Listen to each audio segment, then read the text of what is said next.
అందరికీ నమస్కారం. శ్రీమాత్రే నమః. వృషభ రాశి వారికి జూన్ 3, 4, 5 తారీఖులలో జరిగేది తెలిస్తే ఖచ్చితంగా ఆశ్చర్యపోతారు.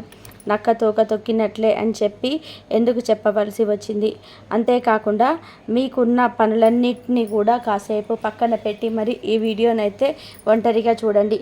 ఈ 3 రోజులలో మీకు ఏం జరగబోతుంది, ఎటువంటి నష్టం కలగబోతుంది, ఆ నష్టం నుంచి తప్పించుకోవడానికి ఏ పరిహారాలు చేసుకోవాలి, ఏ కష్టాలు రాకుండా ఉండాలి అంటే జీవితంలో ఎటువంటి చిన్న చిన్న మార్పులు అనేటివి చేసుకుంటే జీవిత కాలం అంతా కూడా సంతోషంగా గడపవచ్చు.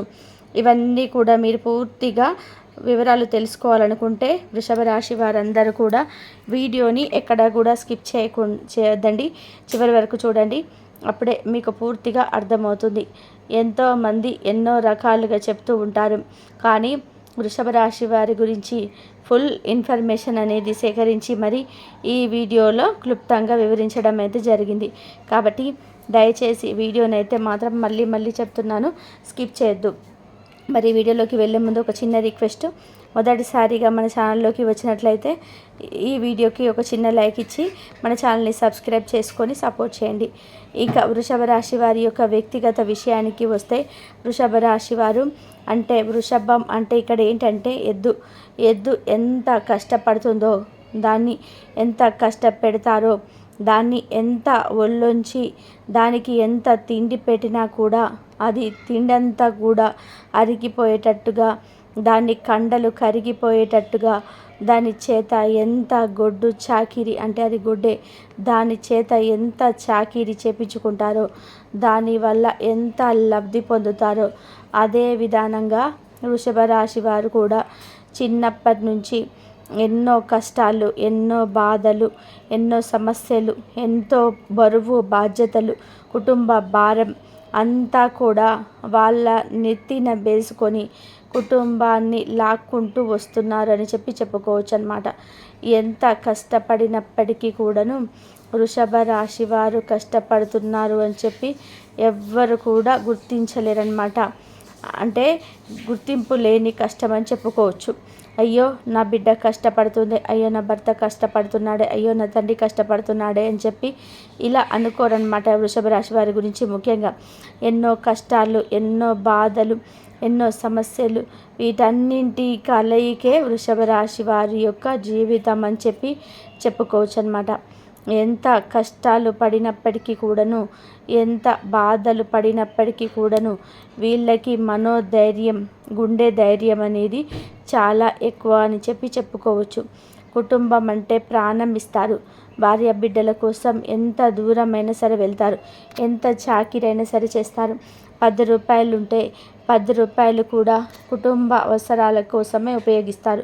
కుటుంబాన్ని సమాజంలో, సంఘంలో ఒక గౌరవ మర్యాదలున్న కుటుంబంగా నిలబెట్టాలి అని చెప్పి వారి శక్తి కొలది ప్రయత్నం చేస్తారు అని చెప్పుకోవచ్చు అన్నమాట.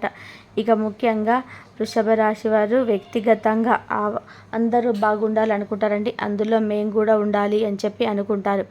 కళలో కూడా పగవారికి అయినా కానీ ఎటువంటి ఆపద కానీ కీడు కానీ చేయాలని చెప్పి అస్సలు చూడరనమాట. పగవారైనా కానీ పగవారు కూడా బాగుండాలి అనుకునే వారిలో వృషభ రాశి వారు ముందుంటారని చెప్పుకోవచ్చు. వీరికి జీవితకాలం అంతా కూడా ఎన్నో ఎదురు దెబ్బలు తిన్నారు. పాపం ఎన్నో కష్టాలు అనుభవించారు, ఎంతో నరకయాతన అనుభవించారు. అయిన వాళ్ళ చేత మోసగింపబడ్డారు. అయిన వాళ్ళు సైతం వీళ్ళని అవసరాలకి వాడుకొని అవసరమాన్ని కూడా తీర్చిపోయిన తర్వాత వీళ్ళని దూరంగా పెట్టేసి, వీళ్ళని పక్కన పెట్టేసి, వీళ్ళతో తమాషా చేసి చూసిన వాళ్ళు కూడా చాలామంది వీళ్ళకి దగ్గరైన కుటుంబ సభ్యులే ఉన్నారన్నమాట. వీళ్ళకన్నీ కూడా తెలుసు. వీళ్ళు ఆపదలో ఉన్నప్పుడు, వీళ్ళు కష్టాల్లో ఉన్నప్పుడు వీరి సహాయం పొందిన వాళ్ళు కూడా వీరిని పక్కకు నెట్టేసి కేవలం అవసరమైనప్పుడు మాత్రమే వాడుకొని అవసరానికి ఉపయోగపడే ఒక వస్తువులాగా వీరు వృషభ రాశి వారిని చూస్తారని చెప్పుకోవచ్చు అన్నమాట. కాబట్టి ముఖ్యంగా వృషభ రాశి వారికి 30+ అంటే 30 దాటిన తర్వాత జీవిత సత్యాలు, జీవితం నేర్పిన ఎన్నో గుణపాఠాలను నేర్చుకొని అసలు ఎవరు మనవారు, ఎవరు పరాయి వాళ్ళు అని చెప్పి 100కి 100% కాదు, 100లో ఒక్క 60% అయితే తెలుసుకున్నారని చెప్పుకోవచ్చు అనమాట.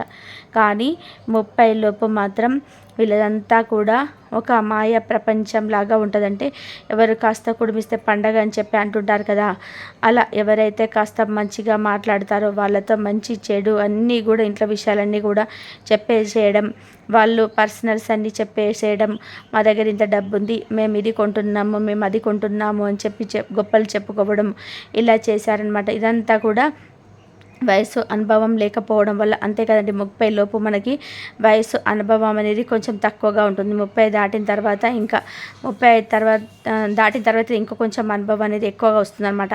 కాబట్టి 30 లోపు వీరి జీవితం అనేది కొంచెం ఆటకైతాయనంగా, కొంచెం నలుగురిలో కూడా అందరికీ అన్నీ మంచి చెడులు అని చెప్పేసుకోవడము, ఇక సీక్రెట్ లేకుండా, ఒక పర్సనల్ లేకుండా, ఒక అంటే ఇది గోప్యం అనేది లేకుండా అందరితో ఇదిగా ఉండడము అలా చేసేస్తారనమాట.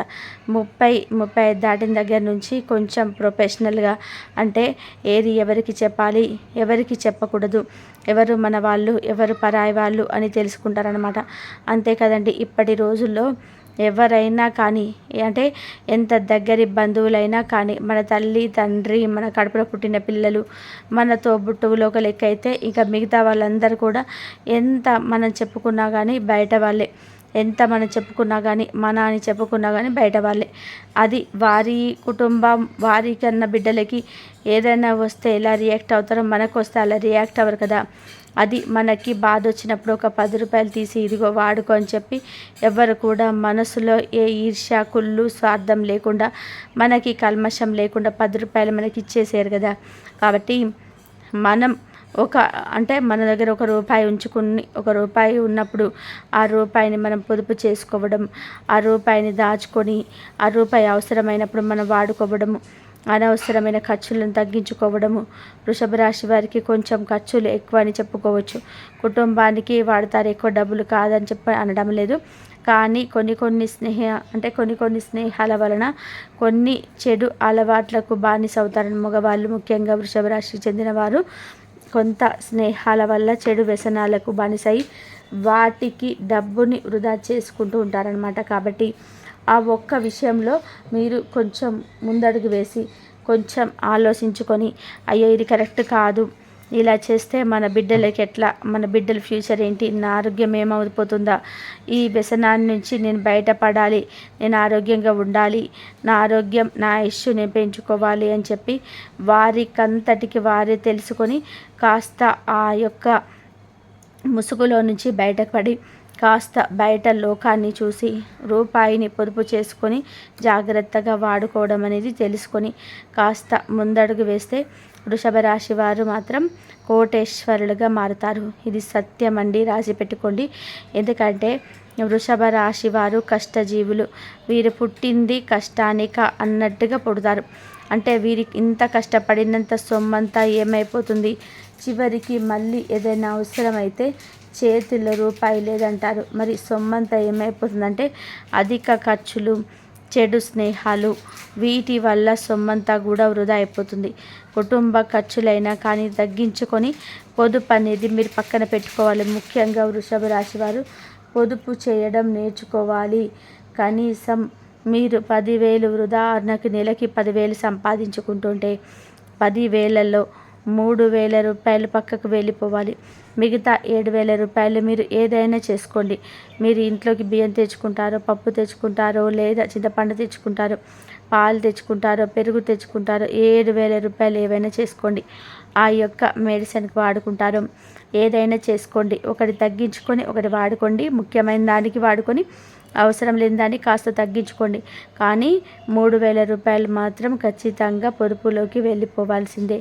ఇలా ఏంటంటే 10 నెలలు చేసుకుంటే 30,000 రూపాయలు పొదుపు అవుతుందన్నమాట. అలా 30 నెలలు చేసుకుంటే దాదాపుగా ₹1,00,000 అవుతుంది. అంటే 90,000 ₹10 ఏంది, 10,000 ఏమిటి, ₹1,00,000 పొదుపు చేసుకున్న వారు అవుతారనమాట. కాబట్టి పొదుపు మీకు చాలా చాలా ఇంపార్టెంట్ అన్న విషయాన్ని అయితే గుర్తుపెట్టుకోండి. ఫ్యూచర్లో మీకు ఈ పొదుపు చేసుకున్న సొమ్మే మిమ్మల్ని కాపాడుతుంది. లేకపోతే ఒకరి కింద చేయి చాపాల్సిన పరిస్థితి అనేది మీకు వస్తుంది. అలా చేయి చాపాల్సిన పరిస్థితి నాకు రాకూడదు, నేను ఒకరి కింద లొంగకూడదు, ఒకరి కింద తలదించుకోకూడదు అని చెప్పి మీరు అనుకుంటే మాత్రం ఈ రోజు నుంచే పొదుపును చేసుకోవడం అయితే మొదలుపెట్టండి. ఇది ఒక్కటి కూడా ఖర్చులు ఒక్కటి కూడా తగ్గించుకుంటే వృషభ రాశి వారి అన్ని ధనవంతులు లేరని చెప్పుకోవచ్చు. ఇంకా ఈ ముఖ్యంగా 3 రోజుల జూన్ 3, 4, 5 తారీఖుల విషయానికి వస్తే వృత్తి, ఉద్యోగం, వ్యాపారం, కుటుంబ పరంగా కానీ లేదా చిన్న పెద్ద బిజినెస్లు చేసేవారికైనా కానీ చాలా అనుకూలంగా ఉందండి. కొన్ని ఇబ్బందులు, కొన్ని డబ్బులు తీసుకొని ఇవ్వకుండా ఉండడం ఇలాంటివన్నీ కొన్ని చూశారు. అయినప్పటికీ కూడాను అంత కష్టంగా అయితే 3 రోజులైతే వ్యాపార పరంగా, ఉద్యోగ పరంగానైతే ఉండదు. చాలా స్మూత్గా గడిచిపోతుందన్నమాట. ఇక కుటుంబ పరంగా చూసుకుంటే భార్యాభర్తల మధ్య మంచి అనుకూలత ఉంటుంది.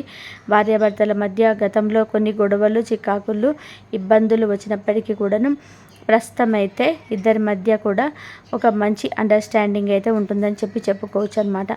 ఇక సంతాన పరంగా చూసుకుంటే సంతాన పరంగా కూడా చాలా అంటే చాలా బాగుంటుందన్నమాట. ఇక ఎవరైతే సంతానం కోసం ఎదురు చూస్తూ ఉన్నారో తల్లిదండ్రులు, మాకు సంతానం కలగడం లేదు, సంతానం ఎన్నో మెడిసిన్ వాడుతున్నాము, ఎంతో ఖర్చు పెడుతున్నాము, అయినా కూడా మాకు సంతానం కలగటం లేదు అని చెప్పి అనుకునే వారికి కొంచెం డాక్టర్ సజెషన్స్ అనేటివి కొంచెం మంచిగా మీరు పాటించి, మీరు కనుక కొంచెం గట్టి ప్రయత్నం కనుక చేసి కాస్త బరువు తగ్గితే మీకు ఖచ్చితంగా సంతాన భాగ్యం అయితే కలుగుతుంది. ఇక వివాహ యోగం లేదు, మాకు ఎన్నో సంబంధాలు వస్తున్నాయి పోతున్నాయి, అయినా కూడా మాకు వివాహం జరగటం లేదు అని చెప్పి ఎవరైతే అనుకుంటున్నారో వారు కూడా కొంచెం గట్టి ప్రయత్నం చేయండి. ఇక అంతేకాకుండా ఎప్పుడైనా ఒక రోజు కుదిరినప్పుడు ఆదివారం నాగమయ్య స్వామి పుట్టలో పాలు పోయండి. దీనివల్ల కూడా మీకు వివాహ యోగం అనేది తప్పకుండా కలుగుతుందన్నమాట. ఇక ఓవరాల్గా చూసుకుంటే ఈ 3 రోజులు కూడా కొంచెం చిన్న ప్రయాణాలు వచ్చే అవకాశం అయితే మీకు ఉంటుందండి. దానివల్ల ఎటువంటి ప్రాబ్లమ్స్ అయితే ఉండవు. ఆరోగ్యపరంగా కూడా చాలా బాగుంటుంది. రాజకీయ పరంగా చూసుకున్న, సినీ రంగ పరిశ్రమలు చూసుకున్న, రియల్ ఎస్టేట్ వారికి కూడా చాలా అనుకూలంగా ఉంటుంది. కొత్త వాహన యోగ ప్రాప్తి కూడా కలిగే అవకాశం అయితే కనిపిస్తూ ఉందండి. ఇక ముఖ్యంగా మీకున్న అంటే దోషాలు, వాస్తు దోషాలైనా, జాతక దోషాలైనా, గ్రహ దోషమైన ఈ దోషాలు పోవడం కోసం ప్రతి సోమవారం కూడా శివాలయానికి వెళ్ళండి. కుదిరితే ఎప్పుడైనా కానీ శివుడికి చెరుకు రసంతో అభిషేకం చేసుకునే ప్రయత్నం చేయండి. ఏదైనా ఒక సోమవారం రోజు రావి చెట్టు కింద ఆవు నేతితో దీపారాధన చేయండి. దీనివల్ల కూడా మీకున్న గ్రహ దోషాలన్నీ కూడా పూర్తిగా తొలగిపోతాయి అన్నమాట. అంతేకాకుండా ప్రతి శనివారం కూడా వెంకటేశ్వర స్వామి గుడికి వెళ్ళడం, స్వామివారికి తులసి మాలను సమర్పించుకోవడం, కుదిరితేనే 7 శనివారాలు వరుసనే ఒక పూట అంటే ఒంటి పూట భోజనం చేసి స్వామివారికి గుడికి వెళ్ళి తులసి మాలను సమర్పించి అక్కడ దీపాన్ని వెలిగించి 7 శనివారాలు కనుక చేసుకున్నట్లయితే మీకున్న అన్ని సమస్యలు అంటే మీకున్న ప్రతి సమస్య, జాతకమైన కానీ, గ్రహ దోషమైన కానీ, వాస్తు దోషమైన కానీ, శని దోషమైన కానీ, కుజ దోషమైన కానీ, ఏ దోషానికైనా కూడా ఒక 7 శనివారాలు కనుక మీరు వెంకటేశ్వర స్వామి గుడికి వెళ్ళి ఉపవాసం ఉండి దీపాన్ని పెట్టొస్తే కనుక మీకున్న సమస్యలన్నీ కూడా పూర్తిగా తగ్గుతాయన్నమాట. ఇక విద్యార్థుల విషయానికి వస్తే విద్యార్థుల పరంగా కూడా చాలా అంటే చాలా అనుకూలంగా ఉంటుందని చెప్పుకోవచ్చు. ఇక ఓవరాల్గా చూసుకుంటే లవర్స్ ఎవరైతే ఉన్నారో లవర్స్ పరంగా కూడా చాలా అనుకూలంగా ఉంది. లవర్స్ పరంగా కూడా కొన్ని రకాలైన ఇబ్బందులు, సమస్యలు, గొడవలు, చికాకులు, ఒకరికొకరు మాట్లాడుకోకపోవడము, ఫోన్లు స్విచ్ ఆఫ్ చేసుకోవడము, బ్లాకుల్లో పెట్టుకోవడము, ఇటువంటివన్నీ కూడా జరుగుతాయి. అయినప్పటికీ కూడాను మీ మధ్య ఉన్న ఆ ప్రేమ ఏదైతే ఉందో దానివల్ల మీరు ఖచ్చితంగా మళ్ళీ కలిశారు. మీకు ఇప్పటి వరకు అయితే ఎటువంటి ప్రాబ్లమ్స్ అయితే ఉండవు. ఏదేమైనప్పటికీ కూడా పెద్దల ఒప్పందాల మేరకు మీ వివాహం జరిగితే మీ భవిష్యత్తు బంగారం లాగా ఉండే అవకాశాలు చాలా ఎక్కువగా ఉంటాయన్నమాట. కాబట్టి ఓవరాల్గా అయితే వృషభ రాశి వారికి ఈ 3 రోజుల్లో కూడా చాలా అద్భుతంగా ఉందండి. ఇంట్లో నిత్యం దీపారాధన చేసుకోండి. దీనివల్ల మనశ్శాంతి, ఆరోగ్యం, మానసిక ప్రశాంతత, ఇంట్లో వాస్తు దోషాలు ఉంటే అవన్నీ తొలగిపోవడం, ఇంట్లో నెగిటివ్ ఎనర్జీ ఉంటే అంతా పూర్తిగా వెళ్ళిపోవడం, ఇవన్నీ కూడా జరిగి మంచి అంటే ఒక మంచి ప్రశాంతత, ఒక మంచి పాజిటివిటీ అనేది మీకు ఏర్పడుతుందన్నమాట. ఖచ్చితంగా కూడా చెప్పినవన్నీ చేసుకొని చూడండి. ఈ 3 రోజులు మీకు ఎటువంటి ప్రమాదాలు కానీ అన్నీ కూడా అపాయాలు కూడా ఏం జరగవు. అన్నీ స్మూత్గా సంతోషంగా ఈ 3 రోజులు గడిచిపోతాయి అన్నమాట. అర్థమైంది కదా. వృషభ రాశి వారికి వీడియో నచ్చిందని చెప్పి అనుకుంటున్నాను. నచ్చింది అనిపిస్తే వీడియోకి ఒక చిన్న లైక్ ఇవ్వడం మాత్రం అస్సలు మర్చిపోకండి. మీరు ఇచ్చే లైక్ వల్ల మరికొంత వృషభ రాశి వారికి వీడియో అనేది రీచ్ అవుతుంది. మొదటిసారిగా మన ఛానల్లోకి వస్తే సబ్స్క్రైబ్ చేసుకొని సపోర్ట్ చేయండి. మరొక మంచి సందేశంతో మళ్ళీ కలుసుకుందాం. అంతవరకు కూడా ఆ మహాలక్ష్మీదేవి ఆశీస్సులు, పరమేశ్వరుడి యొక్క ఆశీస్సులు మీ మీద, మీ కుటుంబం మీద ఎల్లవేళలా ఉండాలని చెప్పేసి మనస్ఫూర్తిగా కోరుకుంటూ సర్వేజన సుఖిన భవంతు. నమస్కారం అండి. ఇంతవరకు చూసినందుకు ధన్యవాదాలు.